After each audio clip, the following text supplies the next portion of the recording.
प्यारे बच्चों, इससे पहले वाली वीडियो में मैंने आप लोगों को ऐतिहासिक काल के बारे में कराया था और आज उसी का जो बचा हुआ पार्ट है उसको कंप्लीट करेंगे। उसके बाद मेरा आधा ऐतिहासिक काल पूरा का पूरा कंप्लीट हो जाएगा। ठीक है प्यारे बच्चों, आपको ध्यान देना है कि टॉपिक है आपका वैदिक काल। कौन सा टॉपिक है प्यारे बच्चों?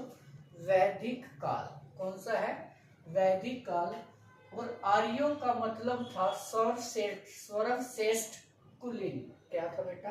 आर्यों का मतलब था सर्वश्रेष्ठ कुलीन। क्या था आर्यों का मतलब? सर्वश्रेष्ठ कुलीन था आर्यों का मतलब। ध्यान रखना है मेरे बच्चों।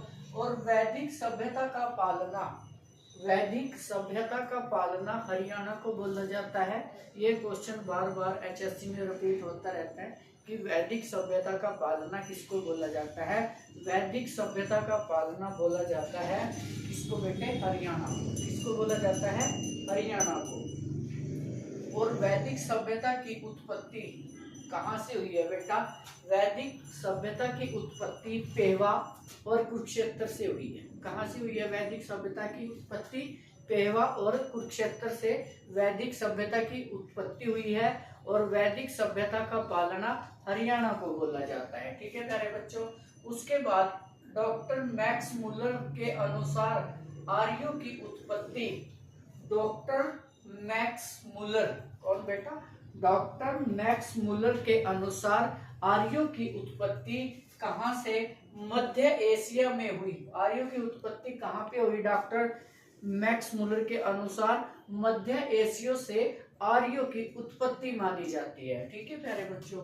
उसके बाद वैदिक सभ्यता की जानकारी, जो वैदिक सभ्यता है इसकी जानकारी हमें भगवानपुर, दौलतपुर और थानेसर यहाँ से मिलती है। ये सभी स्थान मेरे कहाँ पर पड़ते हैं प्यारे बच्चों? कुरुक्षेत्र के अंदर। कहाँ पे पड़ते हैं सारे स्थान? कुरुक्षेत्र के अंदर। वैदिक सभ्यता की जानकारी कहाँ कहाँ से मिलती है? भगवानपुर से मिलती है, दौलतपुर से मिलती है और थानेसर से मिलती है। और ये सभी स्थान कुरुक्षेत्र में पड़ते हैं। उसके बाद मनुस्मृति में हरियाणा को ब्रह्मवत बोला गया है। मनुस्मृति के अंदर हरियाणा को क्या बोला गया है? ब्रह्मवत हरियाणा को बोला गया है। किसमें? मनुस्मृति में। मनुस्मृति में हरियाणा को क्या बोला गया प्यारे बच्चों? ब्रह्मवत। क्या बोला गया? ब्रह्मवत। उसके बाद ऋग्वेद में गायत्री मंत्र लिखा गया है। ऋग्वेद में क्या बेटा? गायत्री मंत्र का भी उल्लेख है। कहाँ पे गायत्री मंत्र का उल्लेख है? ऋग्वेद के अंदर। उसके बाद सत्यमेव जयते मुंडकोपनिषद, मुंडकोपनिषद ये भी किसमें है? ऋग्वेद के अंदर। अब यहाँ से बेटा थोड़ा इंपॉर्टेंट क्वेश्चन, जैसे वेदों की संख्या कितनी है प्यारे बच्चों? 4। कितनी है? 4। उसके बाद कुल वेदांग कितने हैं मेरे? 6। वेदांग कितने हैं? 6। और कुल पुराणों की संख्या मेरी 18 है। पुराणों की संख्या कितनी है? 18। और कुल उपनिषद ये है मेरे 108। कितने हैं बेटे? 108। ऋग्वेद सिंधु नदी का उल्लेख है। ऋग्वेद के अंदर किस नदी का उल्लेख सबसे ज्यादा है? तो इसके अंदर सिंधु नदी का उल्लेख सबसे ज्यादा है ऋग्वेद के अंदर प्यारे बच्चों। ठीक है ना। उस समय जो अविवाहित यानी कि कुमारी कन्याएं होती थी, महिलाएं होती थे, उनको अमाजू कहा जाता था। क्या बोला जाता था? अमाजू। क्या बोला जाता था उनको? अमाजू। आर्यों का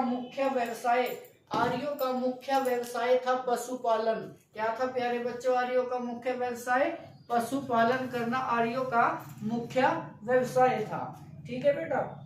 उसके बाद उत्तर वैदिक काल में, कौन से में बेटा? उत्तर वैदिक काल में प्रथम बार पक्की ईंटों का प्रयोग हुआ था। कौन से काल में हुआ था? उत्तर वैदिक काल में सबसे पहले पक्की ईंटों का प्रयोग हुआ था। और ये कहाँ पे हुआ था प्यारे बच्चों? कौशाम्बी के अंदर। कहाँ पे हुआ था? कौशाम्बी के अंदर। ध्यान देना है। उसके बाद आर्यों की जो भाषा थी वो कौन सी थी प्यारे बच्चों? संस्कृत थी। कौन सी थी? संस्कृत। आर्यों की जो भाषा थी वो कौन सी थी? वो थी संस्कृत।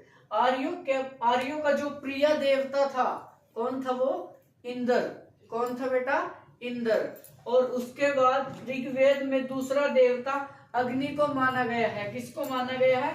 दूसरा देवता किसको माना गया है? अग्नि को। ठीक है। उसके बाद आर्यों का मुख्य जो वो था पेय पदार्थ वो था सोमरस। क्या था बेटा? आर्यों का मुख्य पेय पदार्थ था जो सोमरस था। और आर्य ग्रामीण सभ्यता थी। आर्य जो सभ्यता थी वो कैसी सभ्यता थी? वो एक प्रकार की ग्रामीण सभ्यता थी। ठीक है बेटा।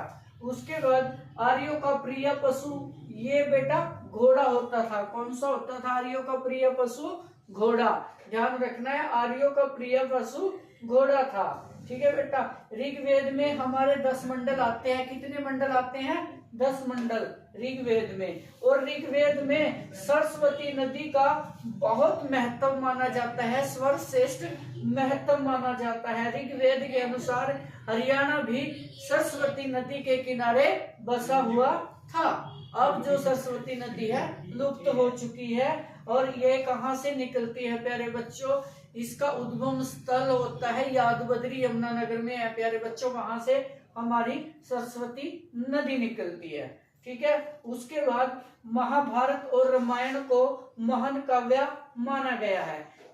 कौन कौन से है बेटा? महाभारत और रामायण, इनको महान काव्य माना गया है। और वैदिक काल में गेहूं को गोधुमा, गेहूं को क्या बोला जाता था?